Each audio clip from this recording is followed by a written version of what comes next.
मुन्नी नाम की एक लड़की थी। वो अपने भाई के साथ रेलवे स्टेशन के पास टॉफी बेचा करती थी। वहाँ पे मुन्नी का व्यापार सही से नहीं चल रहा था। तभी मुन्नी व्यापार वहाँ छोड़ के रोड के किनारे फिर से टॉफी का दुकान लगाने लगी। सामने एक पिज्जा वाले का दुकान था। उसे देख मुन्नी बोलती है, भला यहाँ इतने सारे लोग बैठकर क्या खा रहे हैं? ये क्या है? यह सोचकर मुन्नी उससे पिज्जा खरीद के खाने लगी। उसे बहुत ही स्वादिष्ट लगा। अरे वाह, ये तो बहुत स्वादिष्ट है। ना जाने इसे कैसे बनाते हैं। ऐसा सोचते हुए मुन्नी अपने भाई को पिज्जा खिला के घर की ओर चले जाती है। अगले सुबह मुन्नी खाना बना रही थी, तभी भाई खाना मांगता है। रुक जा मेरे भाई, तेरे लिए ही तो खाना बना रही हूँ। फिर उसने अपने भाई को खाना खिलाया और खाते खाते सोचने लगी, मुझे जल्द से जल्द कोई और काम ढूंढना होगा। इस काम से तो कोई फायदा नहीं हो रहा, कुछ करना होगा। मुन्नी सोच ही रही थी, तभी उसे कल खाया हुआ पिज्जा याद आया। मुझे ये पता लगाना होगा कि वो कैसे बनाते हैं और मुझे खुद बनाना होगा। मुन्नी यह सोच के भाई को साथ में लेके चले जाती है पिज्जा वाले के पास। अंकल, आप ये पिज्जा कैसे बनाते हो? मुझे बताओगे आप? अगर मेरी मदद करोगे तो मैं भी बनाकर बेचना चाहती हूँ। उसके ऐसा पूछने पर आदमी ने कहा, अच्छा, तो तुम मेरी बराबरी करना चाहती हो? सुबह सुबह दिमाग खराब करके रखा है, जाओ यहाँ से। आदमी ने मुन्नी को फटकार कर जाने को कहा। ऐसी बात नहीं है, एक बार मेरी बात तो सुनिए। मुन्नी बस बोल ही रही थी, तभी आदमी उसे जोर का धक्का दे दिया। तभी एक औरत जा रही थी और बोली, अरे क्या हुआ? क्या हुआ बेटा? और आप इस तरह बच्चे को क्यों ढकेल रहे हैं? औरत के पूछने पर उस आदमी ने सारी बात बताई। तभी उस औरत ने बोली, आप भी हद कर रहे हैं। वो लड़की अपना गुजारा करने के लिए ही आपसे मदद मांग रही है, पर आप छी। वह दुकानदार को औरत डांटती है और बच्चे को लेके दूर की ओर चले जाती है। तभी दूर जाके बच्चे को बोलती है, बेटा, क्या तुम्हारे इस दुनिया में कोई नहीं है? और ये लड़का किसका है?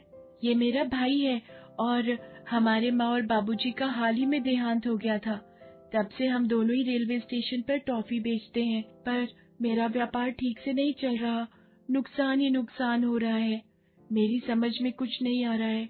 बस कल मैंने ये देखा था, यहाँ बहुत लोग पिज्जा खा रहे थे, इसीलिए पिज्जा बनाने की विधि जान रही थी, पर वो मुझे डांट रहे हैं। ना बोलकर मुन्नी रोने लगी। ओहो, ठीक है बेटा, चिंता मत करो। ये मोबाइल रख लो, इससे तुम जो चाहे सीख सकती हो।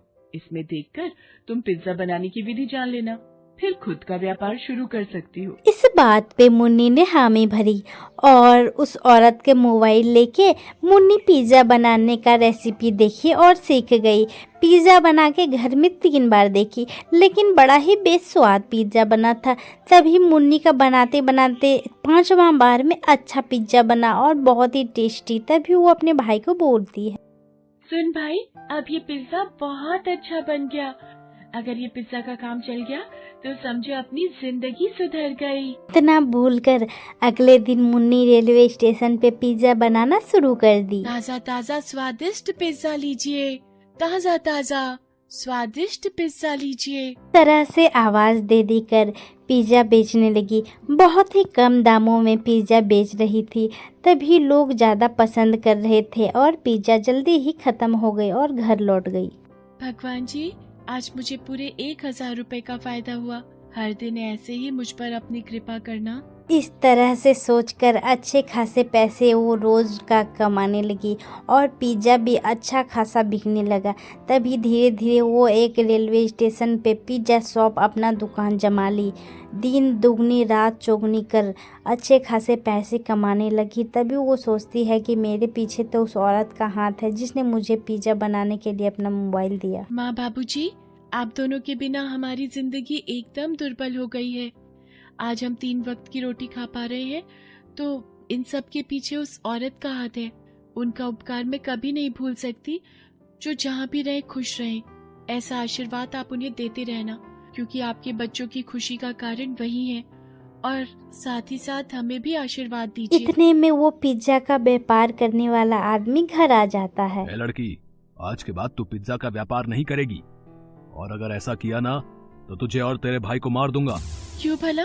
मैं आपकी बराबरी में ठेला थोड़ी लगाती हूँ, मैं तो रेलवे स्टेशन पर पिज्जा बेचती हूँ। तुमने वहाँ पर शुरू किया है, इसीलिए तो कोई मेरे पास से पिज्जा नहीं खरीद रहा है। इतने में मुन्नी की सहायता करने वाली वो औरत भी उस घर को आई। तुम ऐसा ही कुछ दुस्साहस करोगे, ये मैं जानती थी, इसीलिए मैं मुन्नी पर हमेशा नजर रख रही थी। तेरा कहा मैंने सब रिकॉर्ड कर लिया है, पुलिस को इसका सबूत दे दूंगी। अरे नहीं नहीं, ऐसा कुछ मत करना, मैं कुछ नहीं करूँगा। मैं ऐसा कहकर और घबराकर वो आदमी वहाँ से भाग के चले जाता है। मुन्नी रोने लग जाती है। बेटा, तुम्हें घबराने की कोई जरूरत नहीं है। तुम्हें जब भी जरूरत हो मैं यहीं पास में रहती हूँ और सब ठीक हो जाएगा। मैं चाहती हूँ तुम्हारा बड़ा नाम हो। वह औरत ने मुन्नी को धीरज दिया और मुन्नी बहुत खुश हुई। मुन्नी तभी अपने भाई के साथ में खुशी खुशी अपने जीवन बिताने लगी। मुन्नी अपना दुकान भी जमा ली पिज्जा का रेलवे स्टेशन के पास, और मुन्नी का नाम भी टीवी पे आने लगा कि इतनी छोटी बच्ची पिज्जा का व्यापार करती है और अच्छा खासा कमाती है। तो बताइए आपको इस कहानी से क्या सीख मिली? तो लाइक करके सब्सक्राइब कर लीजिए प्लीज।